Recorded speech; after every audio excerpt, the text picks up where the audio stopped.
we're looking at the politics, policy and practice and addressing inactivity in Scotland. As we said, my name's David Meir, lecturer in sport at the University of the West of Scotland Ayr campus. And I'm doing this with Kirsty Mackay. Do you want to introduce yourself, Kirsty? Yep, so I work as part of South Ayrshire Council's Health and Wellbeing team, and we deliver a number of Sport Scotland and externally funded programmes to support people to access sport and physical activity locally. Okay, so I want to start by talking about some of the research that I've completed recently, which links into this. And part of the aim of this talk really is to make these connections between politics, policy and practice. So I'm going to start off with some of the policy research that we've done. So it started off over the last 2 or 3 years, really, I've been undertaking policy specific research relating to sport and physical activity within Scotland. And this started with a collaborative overview of sport in Scotland, which we call a country profile. And this provided a broad representation of the current sport and physical activity landscape. It had a focus on the history of sport in Scotland, the structure of the sporting system, funding, issues around participation, major events and health inequalities. And that was done in collaboration with CCSE colleagues Ayrshire McRae and Professor David McGilvery. This was followed up by an analysis of post-devolution physical activity policy, which is called What is the Problem? A WPR analysis of physical activity policy in Scotland. And this article explored the ways in which the problem of inactivity was presented in policy and to determine the impact of this and the realisation of intended physical activity outcomes. The article sort of highlighted 5 considerations for future policy development. And these were that structural inequalities remain the most significant barrier to increased physical activity, that PA or that physical activity and sports participation in Scotland varies sharply according to deprivation, that health inequalities remain a key driver in inactivity, that there was a need for embedding a cross-government approach to policy design and enactment, and a further need to utilise more academic research to inform policy. And we'll see how some of these considerations will play out later as we progress on to talk about different research further down the line. And these 2 articles are followed by the fellowship, which Adam mentioned earlier, which I did in collaboration with Dr David Scott from Abertay University. And the fellowship focused on barriers to engagement in physical activity and their potential policy solutions. Within that, we published an initial evidence review and then a final report where we was part of interviewing 20 different stakeholders from across the sport and physical activity system within Scotland. And this provided numerous recommendations relating to both policy development and policy enactment. I won't go through all of them now because there was about 20 of them, but some of these will be discussed later on in the talk. All these articles are available open access, but this work was also significantly influenced by the reports that we have down here. The Jarvie report from 2019, which offers a really broad analysis and, of the structure of the sporting system within Scotland. Nicholas Rowe's really detailed report on trends and future prospects in relation to participation in Scotland. Kay's report on sport and social inequality, which really does paint a complex picture of the way in which inequality and inequalities impact upon sport within Scotland.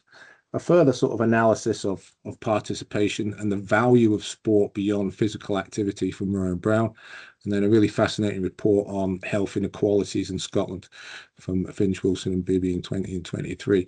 So this is the sort of the research space that I've been working in and the work which has influenced that, because there was a real gap in terms of understanding the notion of sport and physical activity policy in Scotland from a research perspective. So this is going some way to help towards addressing that gap. And I'll just pass you on to Kirsty now, who's going to take us through an overview of South Ayrshire. Thanks, David. So just to probably set a bit of context in terms of the local authority that I work within, we're quite a small local authority, 44 miles from top to bottom. We have 5 main towns, but we also have an expanse of rural areas, which obviously presents its own challenges in terms of equalities. We are our population is declining. Certainly our aging population is set to increase rapidly, and by 2043 we reckon that we'll have another third of our population over the age of 65. This means that we have one of the highest dependency ratios in Scotland, so we're the 4th highest. We also have a range of economic kind of areas. So we have some of our most affluent areas in Scotland, but equally we have 7 data zones within the top 5% of the most deprived. So quite a kind of a picture of the local authority, if you like. Our school age population is decreasing, our working population is decreasing, but we have significant challenges in terms of our aging population. How that translates into kind of local policy, we have our local outcome improvement plan, which is a community planning document. So that oversees or overarches all other plans beneath that, including our council plan. You can see that we have 5 main areas. We have 2 key themes around place and well-being. So very much that sport and physical activity is addressed through that community planning partnership. If you're not aware of that, that's bringing together a range of different partners that contribute to our communities in some way, and shaping that through the plan and the delivery partnerships underneath that. Within our council plan, we have 3 main priorities, and probably fairly uniquely have sport and recreation as highlighted as one of our priorities, which I'm assured across my colleagues that work in other areas, that's not always the case in other local authorities. So politically, we have really good support. We have really good partnership working across South Ayrshire, and sport and physical activity are really prioritised. I guess our role as a council is to provide a range of activity opportunities across that life course, so everything from almost maternity care, preschool, school age young people, our working population and our retired population as well. Within our own team, we are predominantly externally funded, and quite a lot of our funding comes to support young people. So we have some adult programs, but it's predominantly young people that we work with. And just for context, over the last year, we have had 8,000 young people and adults come through our program. So that doesn't include any of our facility access or of facility participation figures, and our clubs and community programs as well. So it just gives you an overview of the type of work we do and the kind of planning that sits behind that.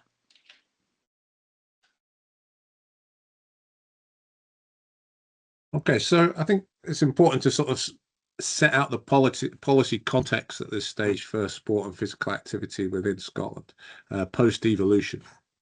So we can see that sort of in the initial stages post-devolution from sort of 1999 onwards, we can see that the focus was on sport and a national strategy for sport, which is very similar to the sort of the activities or policy actions that were taking place within England at that time as well. But Scotland sort of diversified out in the early sort of 2000s to move towards a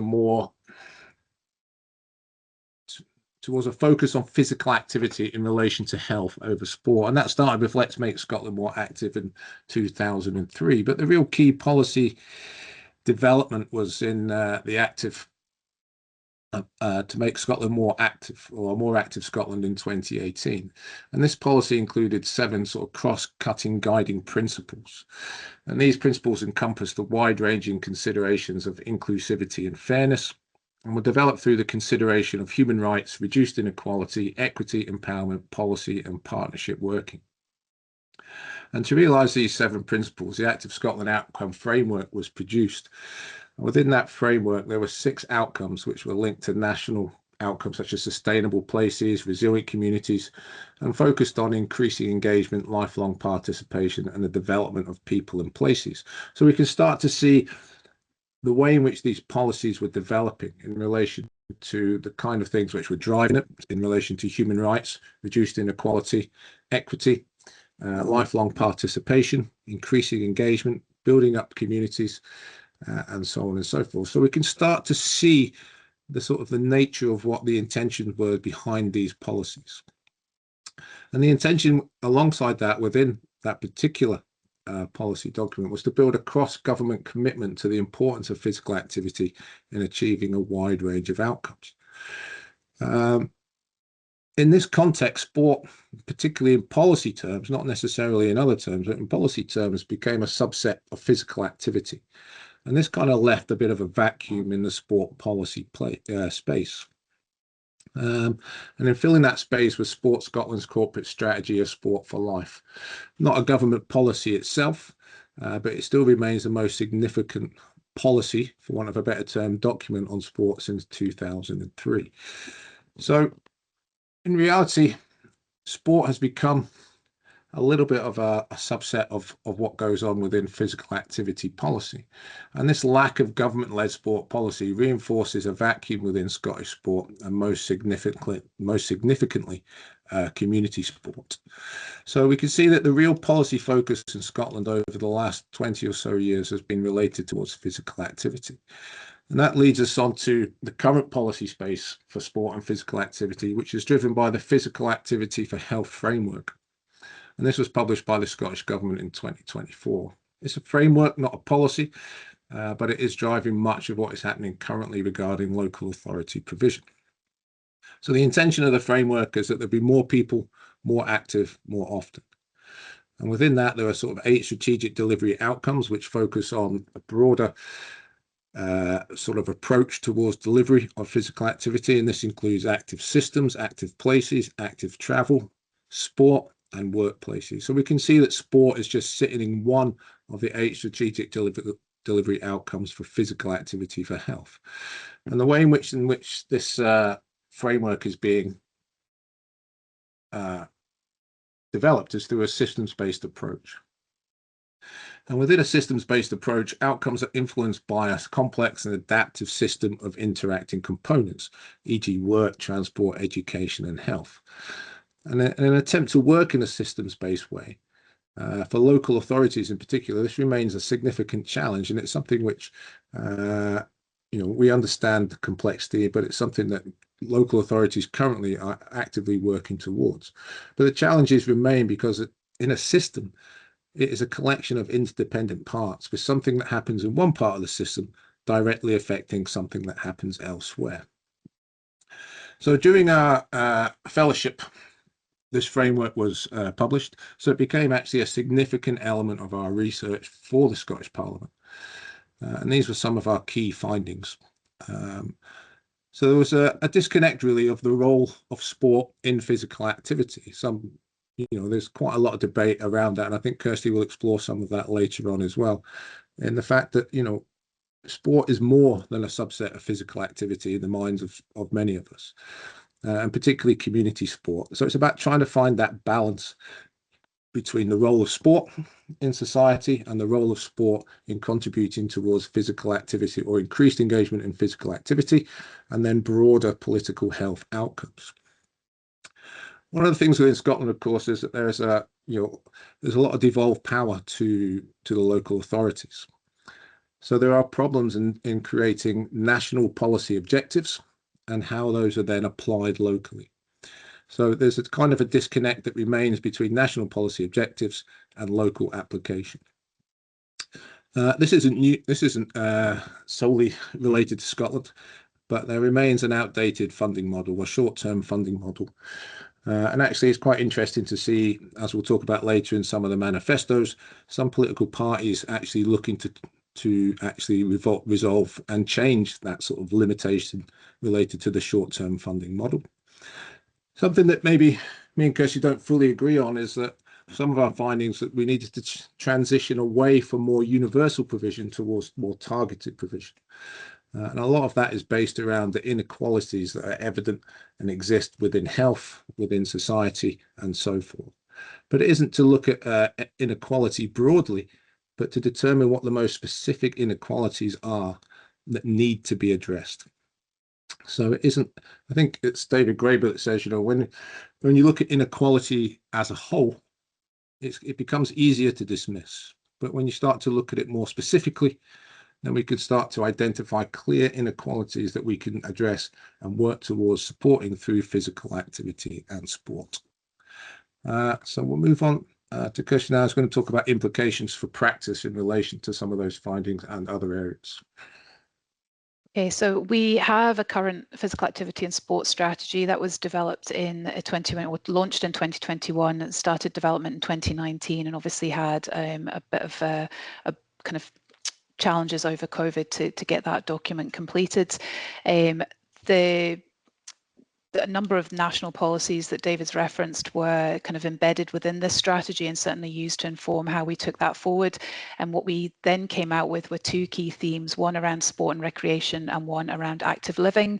So having sport and physical activity sitting side by side within that strategy. However, we recognise that a strategy is now out of date. It references COVID, for example. A number of the facilities that were being developed during the strategy are now open and being used regularly. And there's probably a new focus, new framework, new investment principles. So we are currently in the process of refreshing the strategy using the system-based approach. That, as David had mentioned, involves the 8 subsystems and how they're all interconnected and how we make that work practically and operationally within the local authority. We are on stage 2 of a 7-stage process, and the next step is to plan a wider stakeholder group with a range of partners from the community to come together and kind of inform what happens within that strategy and what comes next. The key part for us is that this is a multidisciplinary leadership group. It's embedded within community planning. We report back through community planning.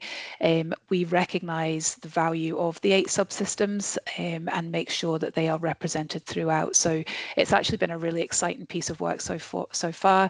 We are getting great support from Public Health Scotland and Sport Scotland to develop that strategy. And as I said previously, I think we are really fortunate. We have a number of really connected partners that are really keen to be part of the kind of refresh approach to this, including David, which is great, even though we disagree sometimes. But that's all part of the challenge that we like to see as we move forward.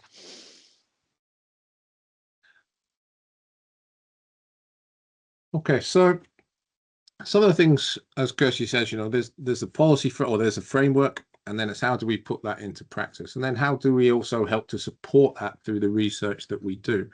So some of the research that we've undertaken in terms of post-fellowship and linking it back into the systems-based approach has been focused in and around inequalities in the main, but also about creating inclusive sporting environments.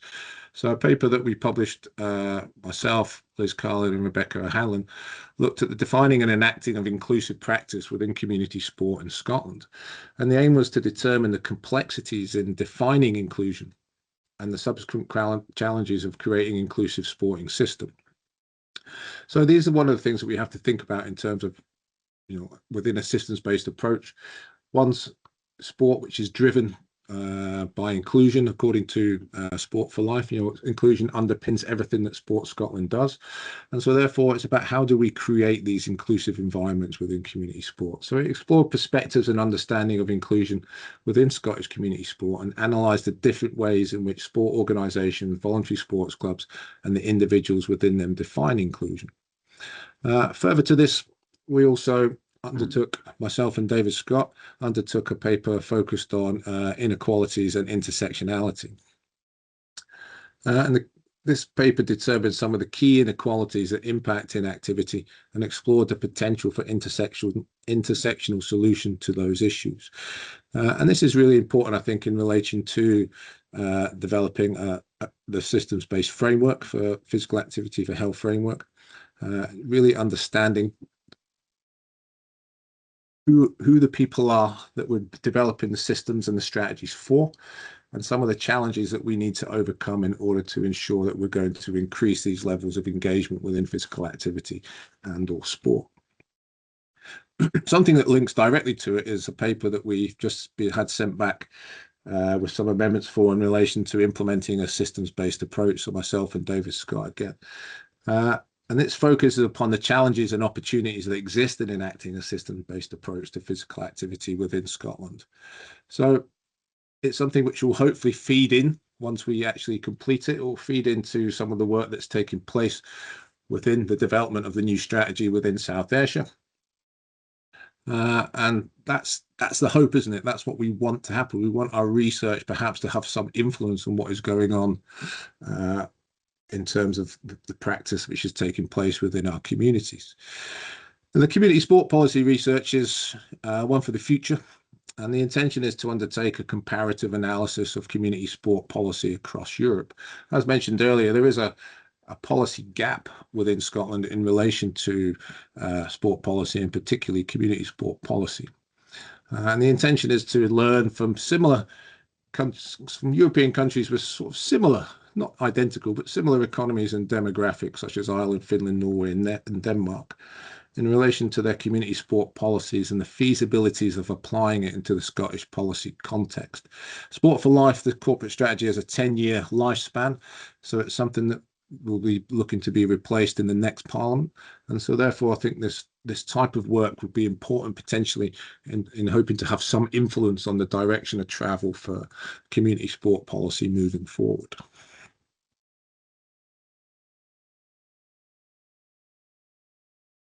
Okay, back to me.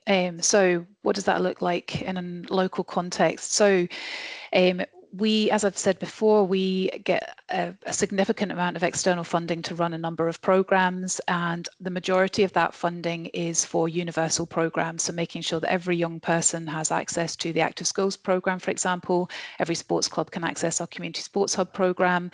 But more recently, over the last 4 years, we've had additional inclusion funding through Scottish Government, through Sport Scotland, which has allowed us to do that kind of level of detail to look at who is missing out of these opportunities and how do we break down those barriers to make sure that more young people and adults can access our programme.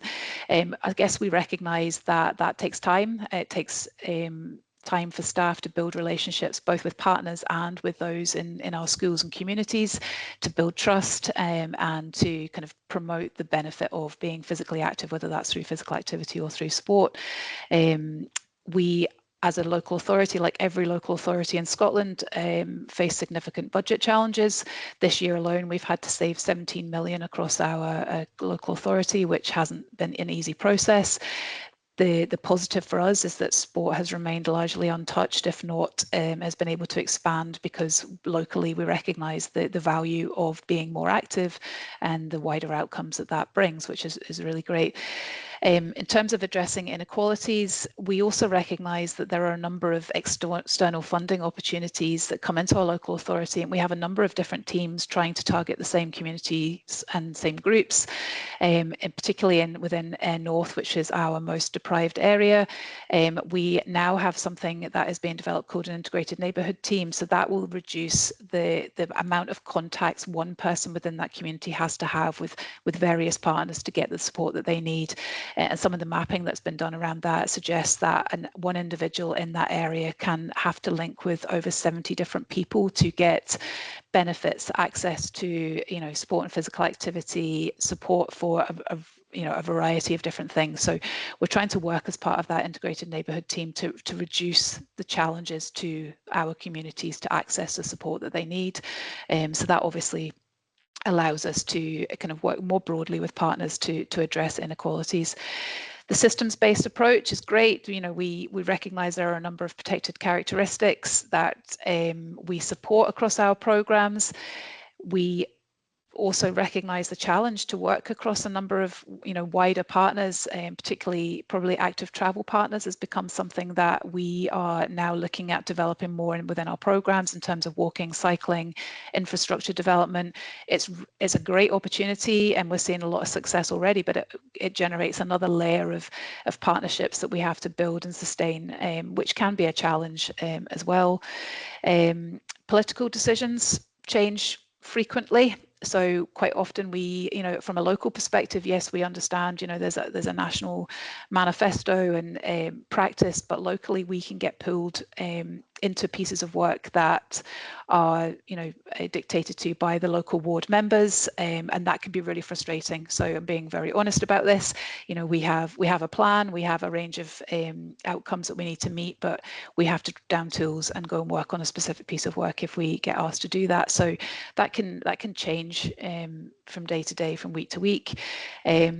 Probably some of the other political decisions that affect our work would include unaccompanied young people coming in from other countries, our Ukrainian support team, and any local crisis. We fairly recently had one of our communities with a gas explosion. So as a community-facing team, we then get pulled into some of this work, which then is absolutely the right thing to do, but it does change, how we can then continue to be focused on the priorities and the outcomes that we need to meet. So some kind of challenges and realism around how we then bring the kind of research into the practice locally.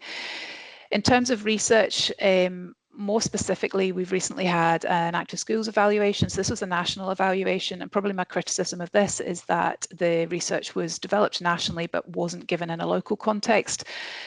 So what that has found is, some really positives about how we are using the targeted work that we do to address some of those inequalities, reducing barriers to families and, young people getting access to sport and physical activity, which is great. However, that is, like I said, national research. So I'd really like to see the local detail, because that would be really valuable for us as a team to then be able to perhaps change some of our practice or continue doing some of the work that's working well. The national research has also shown that there's huge gaps in provision for our additional support needs groups and our rural environments in terms of that club and community space. So certainly that will be something that we need to work on as we move forward, and that will, in my next slide, we'll talk about some of that. In terms of the workforce, we deliver a range of programs to develop our own workforce. So we have our Developing Young Workforce program that starts as young as primary 6, so that's kind of ages 9, 10 within our primary schools, to teach young children the kind of skills to become sports leaders. We then have a wider DYW program across our secondary schools that leads into modern apprenticeship program. We work really closely with our local college and UWS to provide placements for students, which is all great. We have hundreds of young people coming through this program every year. The challenge is finding jobs within the industry, but again, it's recognizing the wider skills that are developed through learning to be a sports coach, learning to be an ambassador for sport and physical activity, and how that can kind of see in good stead either for further education or for employment itself. We have significant challenges in terms of our funding model. As David's referenced, we get external funding, which is very often year-to-year funding. We have a turnover of staff because of that, quite rightly. People can't wait to find out if you're going to get another batch of funding to keep their job, then have to move on to other areas. That addresses within the team, that causes quite a lot of stress, as you can imagine, and we're very much of the approach that we need to keep things ticking over. So quite often it's other things get put on the back burner while we continue to deliver the programs for our communities, because really that's the most important part of the job that we do. We have a huge volunteer workforce within our team alone. We support nearly 600 volunteers every year to support the delivery of the programs. That comes with its own successes and challenges in terms of making sure that there's adequate support for our volunteers in terms of mentoring, training opportunities, development opportunities. So yes, it's very interesting, and I'll come on to talk about the next 5 years and what that looks like, given some additional funding we have just accessed and the recognition that perhaps the workforce isn't quite ready to take on some of that work as well.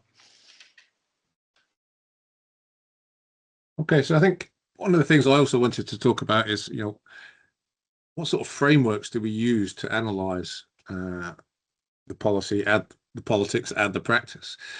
So some of the ones that I've used and some of the ones that I guess I want to use moving forward, I think just to paint a picture of some of these frameworks is quite important. So one that I've used before is what the problem is represented to be by Carol Backey, so a WPR analysis. And this examines and considers the ways in which problems are represented, unravels how problems are characterized, and explores how they are implicitly represented or constituted within government policy. And I think physical activity was traditionally represented in policy in Scotland anyway as an individual rather than structural problem.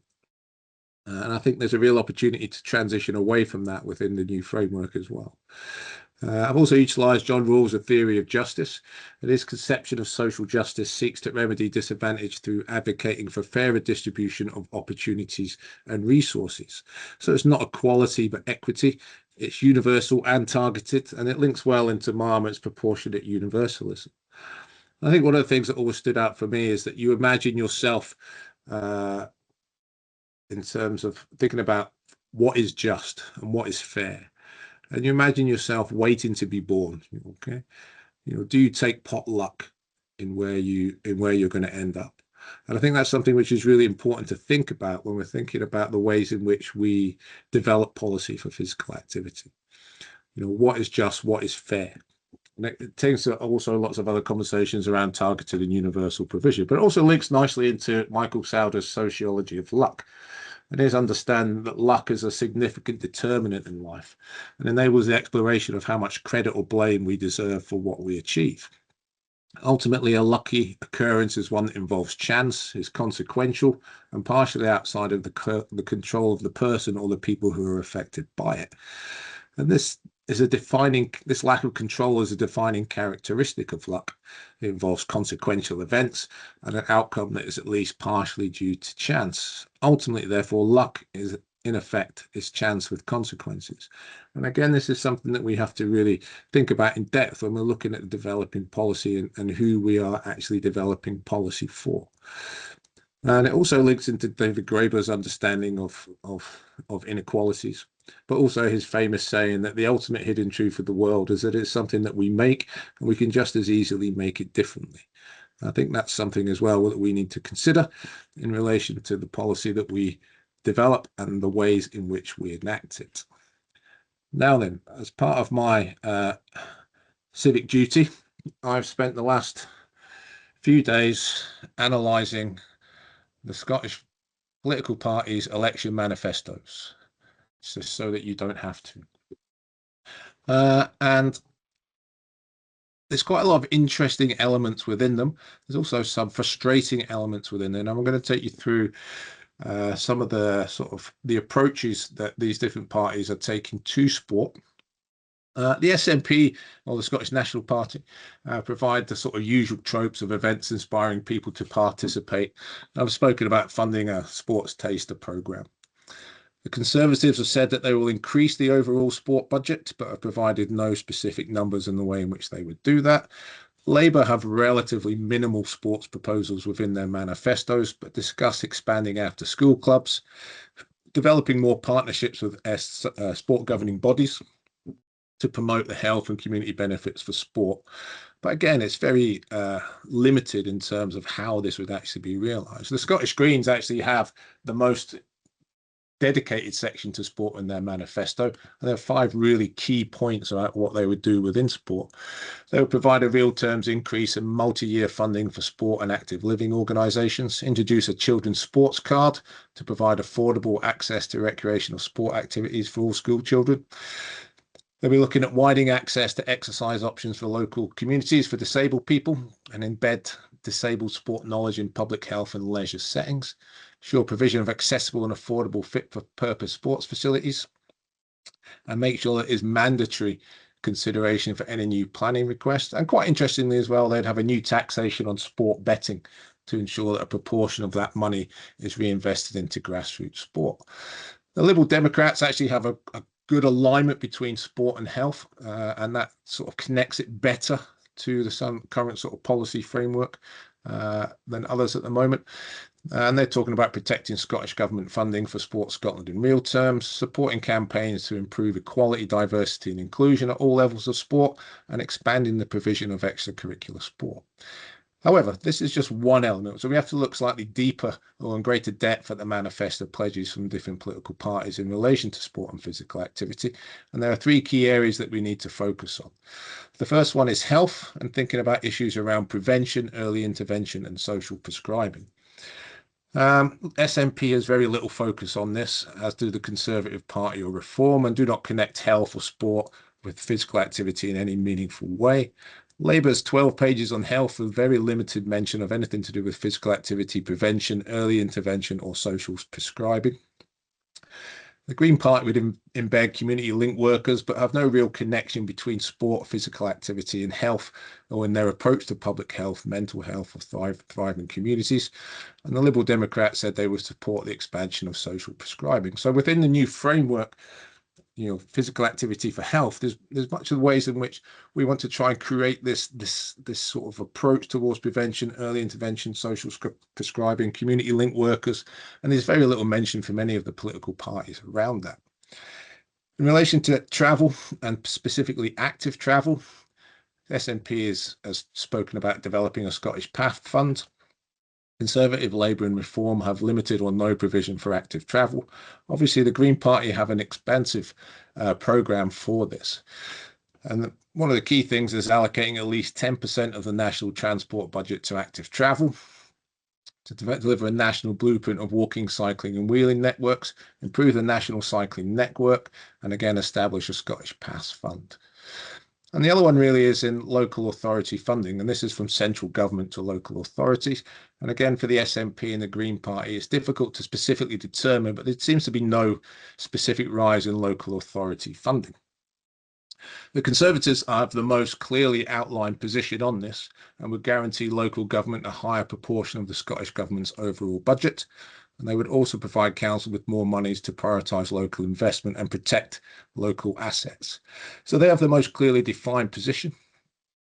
Liberal Democrats and Labourers have spoken about creating a new sort of funding formula. Liberal Democrats specifically talking about multi-year funding deals and more local powers over taxation. But again, no specifics are provided. And this is really important for sport in Scotland because so much of our sport provision comes through local authorities. Local authorities have a great deal of autonomy in Scotland. They get given a national budget and choose to spend it in ways in which they want. I haven't explained that particularly well, but and so therefore it's really important for sport that we know how much money is coming into local authorities because that will increase the opportunities for that money to be spent. But I think the real issue here is in the disconnect between the current policy approaches within physical activity for health framework, the manifesto pledges and the local authority funding. What is being proposed by the political parties of Scotland does not have a particularly strong connection to the current policy position. It's a real mishmash of approaches highlighting disparity in pledges and the realities of funding local authorities and reinforcing their autonomy. So there remains a significant gap between national objectives and local priorities. And another key point is that no party mentions the development of a new national policy for sport.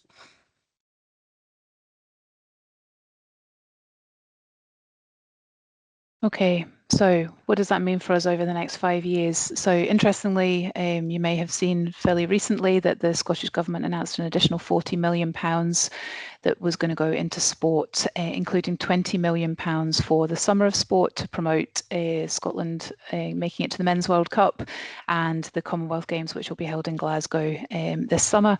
So £20 million for the best part of 10 months worth of work when we have, you can probably sense my tone through this, when we have a number of staff on temporary contracts, perhaps that money could have been used for more sustainable programs over a longer space of time. However, it's really positive and it shows the value of sport, and we'll certainly use that funding well within our own local authority and across Scotland. For us, as I've said, we have an aging population. The frustration is that a lot of that funding is for children and young people, which is great, but it doesn't really allow us to kind of meet the challenges that we have locally in terms of keeping our older adults more active and obviously reducing costs within our National Health Service, etc. But like I said, it's a really good opportunity to increase the profile of the work that we do. We have a number of events and long-term sustainability programs running to support long-term engagement in sport and physical activity, which is great. We have had some challenges with our identity as a team. We are still very well known for being the active schools team rather than supporting that full life course.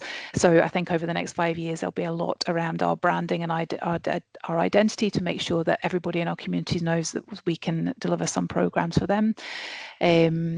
we need to be creative and make sure that we're working with a wide range of partners. If we want to support our ageing population, we need to go out and seek new partnerships and new funding opportunities to be able to do that, or be creative within our own budgets, which we will absolutely work towards doing. Sport or physical activity, we've talked a little bit about this throughout the presentation. I am really keen that we continue to sell sport as a distinct part, or a distinct opportunity, and we recognise the wider outcomes that come through sport, whether it's being involved in a community club or organisation, and the value that comes from that. So really keen to continue to protect that, to make sure that it isn't lost within physical activity more generally. As I've said, we are in the process of developing a new sport and physical activity strategy. We have huge engagement from partners, so that will be a really positive piece of work. And I guess the challenge for us is to make sure that the monitoring and reporting through that strategy is meaningful and not too onerous, and allows us to get on with the job and do what we can to support our communities as best we can.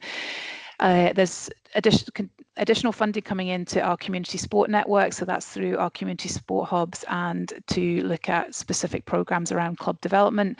So a real opportunity to look at our voluntary sector and how we can make sure that we are supporting our clubs the best we can, to kind of build capacity and be able to kind of understand their community better and provide the right opportunities to support that community. And as we've talked about a lot, there are significant funding implications. So isn't it great? We've got £40 million extra to spend on sport. However, what happens on the 1st of April next year? And there are a number of people that will be challenging to make sure that that funding continues, and that we can have longer posts that create generational change around sport and physical activity and lifestyle choices. And our political landscape, as we've mentioned, we are well supported currently locally through our local politicians.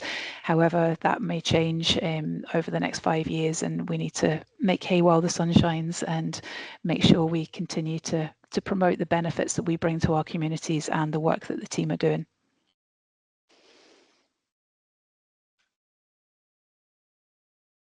Brilliant. And that is us. So if anybody has any questions for us, that would be great. Yes, so if you've got questions, you can either add them here or raise your hand. I see Stuart's just appeared. I'm going to start with one from David Scott, which came in the chat, and I'll come to Stuart maybe after that. So question more for Kirsty, because he thinks it's going to make Dave's eyes roll.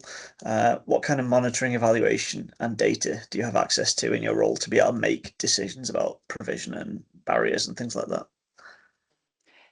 So probably a bit of good and a bit of bad, my answer to that. We work as part of a service called Thriving Communities. So we sit alongside our community learning and development team, our community safety team, and our employability team.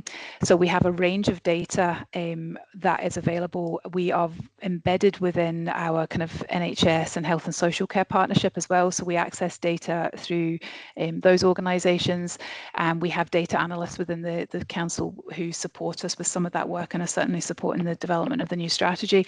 The challenge is that we all report into different systems, so we don't have one system, which is a huge challenge, because we're all collecting data for different purposes to put into a number of different systems, and that's not just locally, that's kind of regionally and nationally as well. So one of my soapboxes is trying to get one system that works for everyone, so we can then link up all the people that we're working with in our community. On the whole, I would say we have a huge amount of data. Probably capacity and systems are the kind of challenges that we have with that. Does that answer your question? I will say I asked the question. I think David might have left, but I'm sure he'll watch the recording. Okay. Stuart, did you have a question? Yeah, no, I did. No, thanks, David and Kirsty. I really enjoyed the talk there.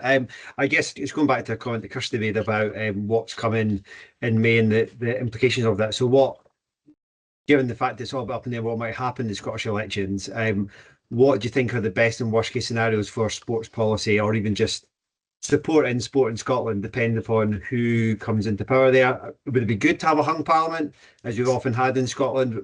Are there worst case scenarios in terms of, I guess, the sector, in terms of what the outcomes could be? All political questions go to David.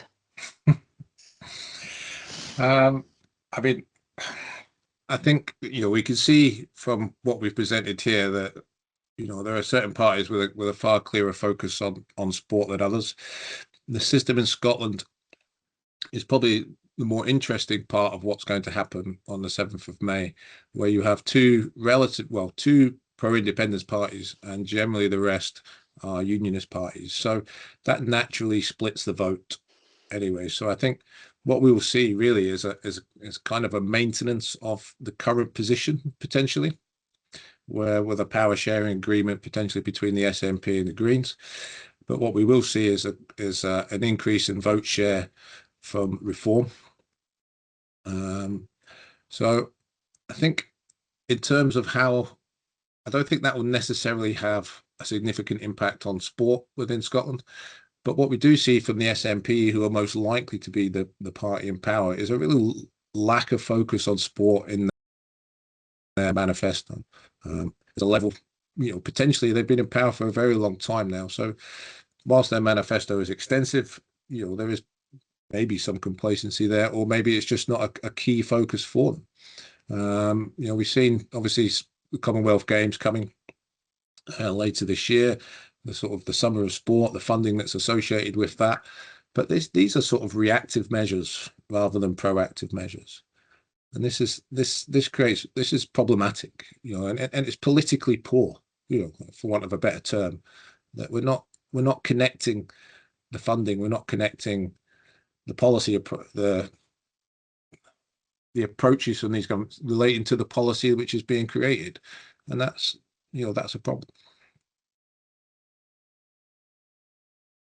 Kirsty, did you want to come in there, or are you not able to? No. I mean, I agree. I think if I could have anything, then you would want long-term funding so you can create generational change. But I don't think anyone's going to offer that. So. Yeah, I think one of the things I was interested in, I was listening, and Nikki Bolton made the point she had to leave, unfortunately, but saying it was very similar to some of the work she's involved in and looking at in Wales. And I guess one of the arguments of devolution as a process is that it should be a space where different areas can try different things out. But it strikes me that this is all very similar to what Nikki says, to what's happening in Wales and to what's happening in England. And as well as obviously the detail that David's helpfully gone through of what manifestos say, but these promises aren't really talked about in public, even as health is one of the big factors. So I guess kind of a question about how much is devolution actually enabling playing around and experimenting with and trying new things in terms of sports policy, or is it just there's not the capacity in the devolved governments to really take this on because it's not a priority area? Well, I think health is a priority area, obviously. And the current policy position is that health is the priority, and physical activity is a contributor to health, and sport is a contributor towards physical activity. I think there is undoubtedly, within devolution, health is devolved. So every decision that is made around health is a political decision, and it's based around funding. So obviously health is always stretched, it's always problematic, but within Scotland, sport and physical activity sit within health, whereas in England they sit within culture. Okay, so the DCMS, so they sit in different positions. So it's a devolved matter. So every choice that is made around it is a political choice around how much money they choose to give to sport, physical activity, etc., to local authorities as well, is a choice that is made at the national level. So one of the things I would say is that actually, there's kind of a narrow ideological position within the Scottish Parliament. There isn't a great deal of difference between the political parties in terms of between the centre left and the centre right. And actually, there are many things which are firmly embedded within sort of perspectives of Scotland's around social inclusion, which wouldn't really change a great deal depending on who was in power. So one of the big questions obviously is independence, which obviously Stuart knows a great deal about in his work, and how that actually is what's continually to separate these political parties. But if you take that away from it, there isn't a great deal of difference necessarily between them within Scotland, far less so than you might see elsewhere. But ultimately, the investment and the money is a political choice, and the Scottish Parliament has the power to make different choices.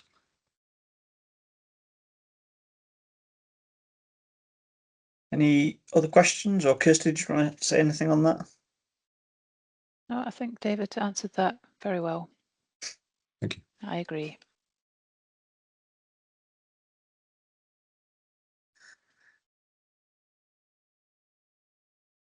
Okay.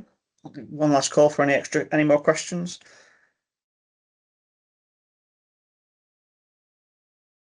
No, obviously covered everything. Well, I want to thank again our speakers, David and Kirsty. I thought that was really interesting. And Liz, did you have a question? I just saw you appear. Okay.